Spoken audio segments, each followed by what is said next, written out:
How area road crews are preparing to deal with wintry road conditions. We hear from senators as they get ready to vote on the confirmation of Coney Barrett to the U.S. Supreme Court. Many counties across the country are seeing record numbers for early voting, including in the 4 states. The 4 states' most watched news starts now. Much of the 4 states dealing with cold, wet, possibly treacherous weather. This is KOAM News at 5. We're going to turn it over first to Nick Kelly. We have been dealing with our storm system down that thankfully is giving a lot of us plenty of rain that we need, but with colder temperatures splitting the area in half, it is leading to our first winter weather advisory of the, I guess you could call it the late fall, early winter season of sorts. They will continue until noon across much of the area tomorrow and until 7 o'clock for northeast Oklahoma. And deeper in Oklahoma, they have ice storm warnings, so they can expect at least half an inch of ice before all is said and done. We're getting the bulk of this first round of heavier rainfall off to the east, but on the backside, we're still dealing with some areas of drizzle, either light freezing drizzle or light sleet. That'll continue through the evening, but the main storm system itself still trying to work out of the Rocky Mountain range, and that means we'll have to put up the system for a few more days, but it's pretty much cold, upper 20s in the northwest, lower to middle 30s across the rest of the area. We'll break down what the rest of the system will do coming up in a bit now. All right, we'll see you soon. With those wet and cold conditions comes potentially dangerous road conditions. The Kansas Department of Transportation is getting ready to treat the roads if they become icy. KDOT uses a brine to help de-ice the roads, but if rain is expected, they'll use rock salt since it lasts longer. Then once the rain is done, they'll lay down more salt. Officials say they're prepared for when things become dangerous. Whenever's needed, 24 hours a day. 7 days a week for the entire year. I guarantee you we're there if something comes up. We'll keep it open, keep the commerce going, and keep people as safe as possible. Nelson says one way to tell if a road is icy is if the road looks wet, but cars in front of you are not splashing water from their tires. Crews in Missouri are already treating some roads. MoDOT's biggest piece of advice during icy conditions: stay off the roads if you can. Officials say the winter weather is hitting sooner than they expected, but they are prepared. Get our people in our trucks, drive their routes, getting ready for the winter. We weren't expecting it quite so soon, but that's pretty much what we did there, to getting them ready so they know their routes. We've got salt in. We're ready for the storm that's coming up. It's also recommended to check road conditions before you travel and make sure your car is ready for the cold temperatures by checking your antifreeze levels, battery, tires, and brakes.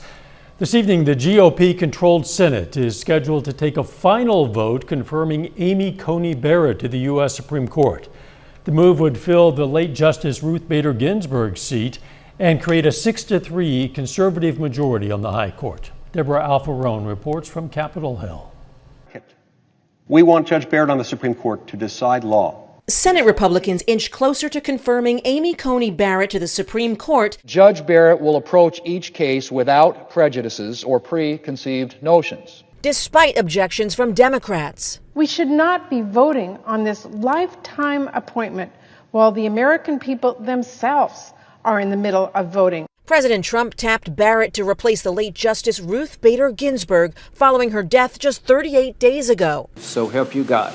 New York Senator Kirsten Gillibrand was among Democrats who pulled an all-nighter to protest the final vote, warning the future of the Affordable Care Act is on the line. Repealing the law in the midst of a global pandemic would result in even more chaos and devastation. Vice President Mike Pence was set to preside over the Senate for the final vote, but Democrats urged him to reconsider given the latest coronavirus outbreak at the White House. Now Pence is expected to remain on the campaign trail, and Barrett's confirmation all but certain, with Republicans holding the Senate majority. I will be a yes. I have no doubt about her intellect. The 48-year-old is expected to be seated in time to hear some key cases, including one involving LGBTQ rights on November 4th and another challenging the Affordable Care Act on November 10th. She'll also be on the bench to preside over any cases that might arise from the presidential election. Deborah Alfarone, CBS News, Capitol Hill. Let's see, they say that Barrett is the president's third selection to the Supreme Court. The president is expected to swear her in during an event at the White House following her confirmation. Now, with just 8 days to Election Day, both President Trump and Democratic nominee Joe Biden are in the battleground state of Pennsylvania. Meanwhile, Vice President Mike Pence hits the campaign trail in the Midwest, despite one of his closest aides testing positive for the coronavirus. Spokesperson for the Vice President's office says he and his wife Karen tested negative for the coronavirus today. Voters are coming out in record numbers a full week before Election Day. In Jasper County, they've received more than 3,000 mail-in absentee ballots. More than 4,000 people have voted absentee in person. And in Crawford County, there's been more than 3,000 mail-in ballots cast, with around 500 people voting in person. Officials in both counties expect to far surpass the voter turnout of the 2016 presidential election.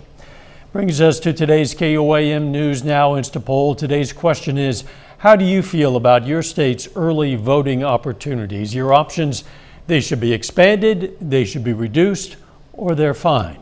You can vote at KOAMnewsnow.com/vote or through the KOAM News Now mobile app. Results are updated live, and we're going to be checking in on them periodically through KOAM News at 5, and we'll have the final results on KOAM News at 6. Still ahead, getting away from work to vote. Many Americans who work on Election Day have to make a tough choice: vote or collect a paycheck. I'm Michael George with how many businesses are making it easier for employees to vote. And next in Health Watch, what a new survey shows about how the coronavirus impacts the heart. Public health experts say we're seeing a dangerous acceleration of new coronavirus cases. More than 83,000 new cases were reported nationwide Friday, a new record. The number was nearly matched on Saturday before falling to more than 60,000 Sunday, when fewer cases are normally reported. As schools reopen, doctors are seeing an uptick in the number of children infected with COVID-19. The latest tally in the journal Pediatrics found in the first 2 weeks of October, there were more than 84,000 new cases reported among kids, a 13% increase. A new international study shows the impact the coronavirus can have on the heart. Reporter Chris Martinez has more. Jihan Mikhail spent a month in the hospital battling severe COVID-19. She has underlying conditions and was intubated for 10 days. That minute I called my husband and I told him, I'm going. Please take care of yourself. I'm leaving. Don't worry. 7 months later, she's still struggling. The 47-year-old's heart is not pumping well because it was damaged by the coronavirus. She has trouble breathing. My muscle and my heart very weak. A large international study led by Icahn School of Medicine at Mount Sinai is helping doctors better understand COVID-19's impact on the heart. Researchers looked at the heart ultrasounds of more than 300 hospitalized COVID-19 patients. They found 2/3 had heart abnormalities, and those patients had a higher risk of death. We tend to think it's more an inflammatory response against the virus, which is affecting the heart, rather the direct attack of the virus into the heart. Doctors say these heart injuries can be associated with heart attack, pulmonary embolism, and heart failure. Study author Dr. Martin Goldman says the ultrasounds may be an important tool to identify high-risk patients who may benefit from more aggressive and tailored treatment. We're learning every day something new. We think we need to continue investigating what the long-term effects are on all the organ systems, including the brain, the heart, the kidneys, the lung. Mikhail sleeps with oxygen and gets tired easily, but her scans show she's improving. The muscle of the heart is getting stronger. It's kind of scary to me. I'm very frustrated. She's taking her medications as prescribed, trying to heal from this ordeal. Chris Martinez, CBS News, Los Angeles. Doctors say patients with existing cardiac risk factors such as high blood pressure, diabetes, and obesity should try and manage the conditions now because it could help prevent heart complications related to COVID-19. Liver cancer is especially deadly for populations in rural America and lower income households. A study in a journal of the American Cancer Society finds patients in rural regions had a 10% higher chance of having advanced liver cancer at the time of diagnosis. Low income patients had 15% higher odds. Young influencers are promoting unhealthy junk foods on YouTube, promoting calls for stronger regulations. Researchers at NYU say food companies are paying millions of dollars to social media stars as young as 8 to promote their products. Among last year's most popular videos, the ones featuring junk foods were viewed more than 1 billion times. Let's check back in with our KOAM News Now Insta Poll. Again, our question today is, how do you feel about your state's early voting opportunities? The numbers have been changing moment to moment. At the moment, they say 47% should be expanded, 32% say they should be reduced, the rest say they are fine. You can join in the conversation by voting at KOAMnewsnow.com/vote or through the KOAM News Now mobile app. A little bit later, how Facebook is preparing for political unrest online following the election. Plus, we still have a little more winter weather to go before the system eventually clears out. Forecast up next.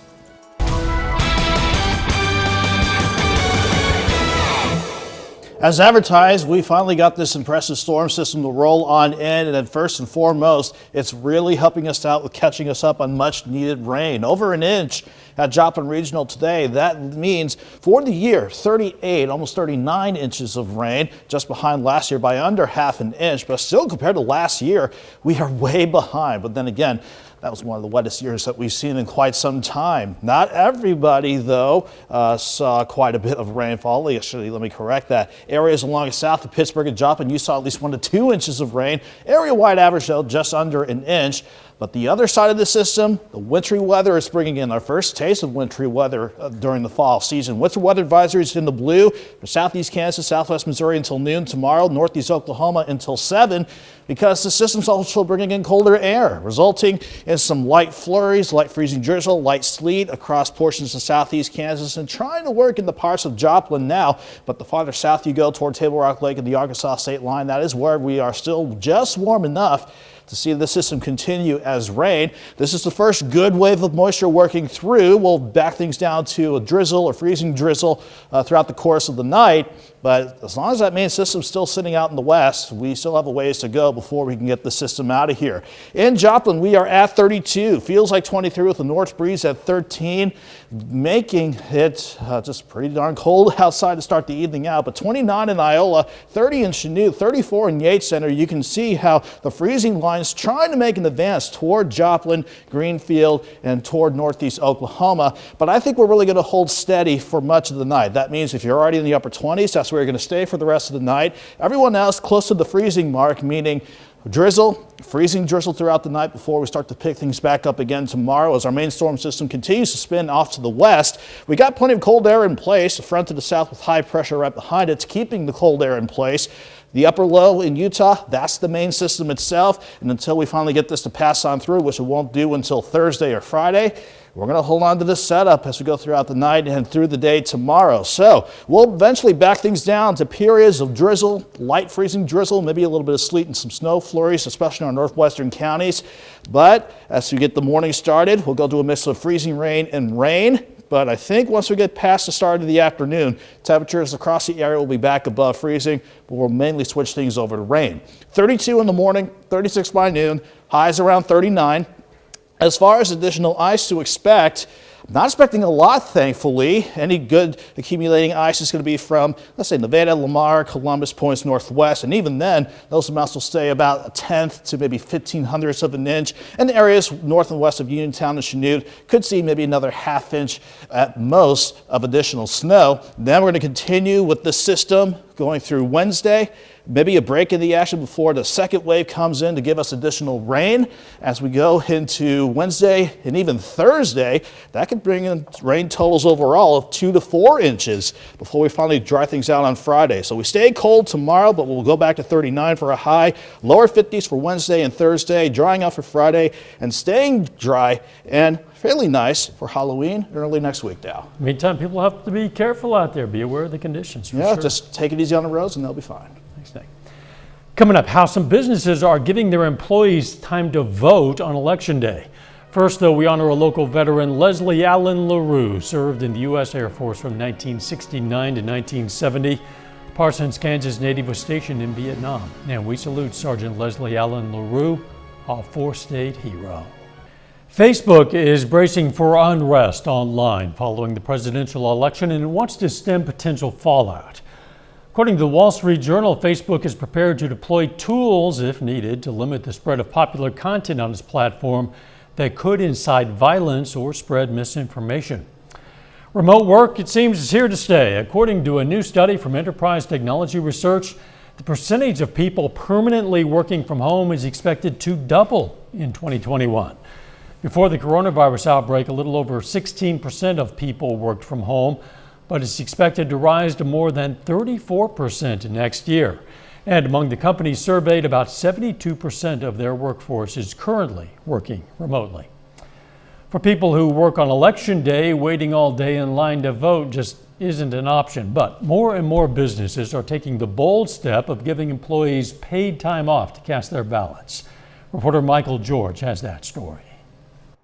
Across America, we've seen it. People waiting hours and hours to cast ballots during early voting. Those lines often mean a difficult choice for many who work on Election Day: vote or collect a paycheck. But that's starting to change. Our democracy does better when we all participate. Corley Kenna is spokesperson for clothing company Patagonia. It's one of a growing number of businesses making it easier for employees to vote. On Election Day, they'll shut down their stores, their headquarters, and their distribution center. Workers will get a paid day off so they can vote, and 4 more days off if they volunteer as a poll worker. As we face a climate crisis, a social justice crisis, a health crisis, and an economic crisis, I think it is more important than ever before that we engage and that we exercise our right to vote. Other companies like GM and Square have their own initiatives. But it's not just large businesses. A survey by Square found about 2/3 of small businesses say they plan to give workers time off to vote this year. Chocolate shop Chocolatl in Atlanta has only a dozen employees, but on Election Day, they'll all have a paid day off. If you believe everyone should have the right to vote, then you need to step up and do something about it. Co-owner Matt Wyant says closing the store for a day is just common sense. It should be a national holiday where everyone has the day off. And I think, the community of business owners that we talk with all felt strongly the same way. Sending the message to customers and employees that voting is essential. Michael George, CBS News, New York. Square's survey found a quarter of businesses are open to making Election Day a company-wide holiday to encourage more employees to vote. Final check of the forecast next.